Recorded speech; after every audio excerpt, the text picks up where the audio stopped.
Hello বন্ধুরা, দেখো আজকে রান্না করতে সত্যি অনেকটা দেরি হয়ে গেছে জানো তো। আর এই যে এখন জোগাড় করছি টুকটুক করে।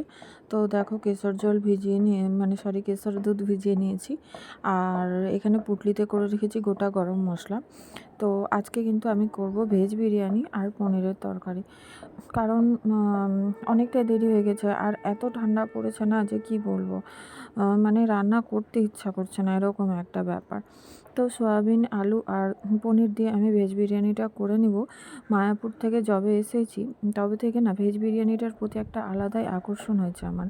আর দেখতে পেলে ওই কৌটা দুটো কিন্তু আমি কিনেছিলাম সেই বাজার করতে গিয়ে। তোমাদেরকে বলেছিলাম না শখের জিনিস 3টে কিনেছি। তো এই সেরামিকের পটগুলো আমি কিন্তু কিনে নিয়েছিলাম। আর দেখো প্রথমে আমি করে নেব পনিরের তরকারি। তো গোটা গরম মশলা দিয়ে দিয়েছিলাম, দিয়ে পনিরের তরকারি ফোড়নে দিয়েছিলাম। ভালো লাগে আমার ওই সেন্টটা। আর এই যে বিরিয়ানির জন্য আলু আর পনির আমি ভেজে তুলে রেখেছি। আর চালও ধুয়ে ভিজিয়ে রেখেছি। আর ওখানে হাঁড়িতে জলের মধ্যে দিয়ে দিয়েছিলাম কিন্তু গোটা গরম মশলা আর তেজপাতা আর চাল দিয়ে ওর মধ্যেই ভাত ফুটিয়ে নেব আমি। তো তোমরা কারা কী রান্না করলে বলো কমেন্ট করে। আর ঠান্ডাতে না ইচ্ছা করছে না যে কিছু খাই, মনে হচ্ছে শুধু ফেনা ভাত খাই। তো ফেনা ভাত তো আর সবসময় খাওয়া যাবে না, কোনো কোনো সময় না হয় খেলাম, আর সব সময় ফেনা ভাত খাওয়াও যায় না। আর এটা যেহেতু আমিও ভালোবাসি, ছেলেও ভালোবাসে, মাও খেয়ে নেয়, তাই জন্য নিরামিষটাই করে নিলাম যে সবার হয়ে যাবে। তার মধ্যে আবার আজকে বৃহস্পতিবার, তো বৃহস্পতিবারে নিরামিষটাই বেশি রান্না হয় বাড়িতে।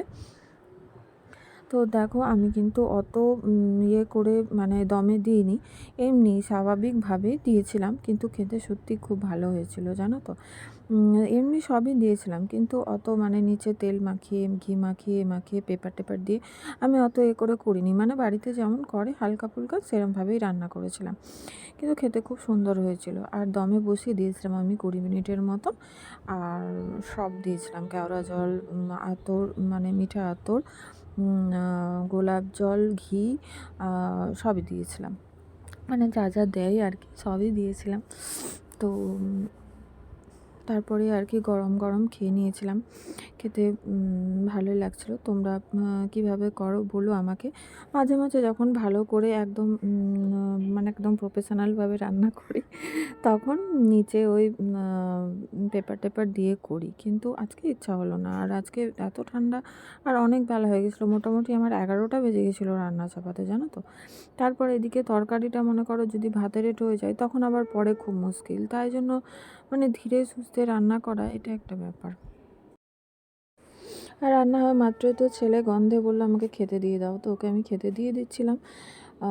তো চলো ভিডিওটা আজকে এই পর্যন্তই ছিল, আবার দেখা হবে নেক্সট ভিডিওতে। তো আজকের জন্য টাটা। সবাই খুব ভালো থেকো, সুস্থ থেকো। আর এই ঠান্ডাতে সবাই ভালো আছো কি না কমেন্ট করে বলো। আর সবাই কোথায় কোথায় থেকে ভিডিওটা দেখছো আমাকে সেটাও কিন্তু বলো। তো চলো আবার দেখা হবে।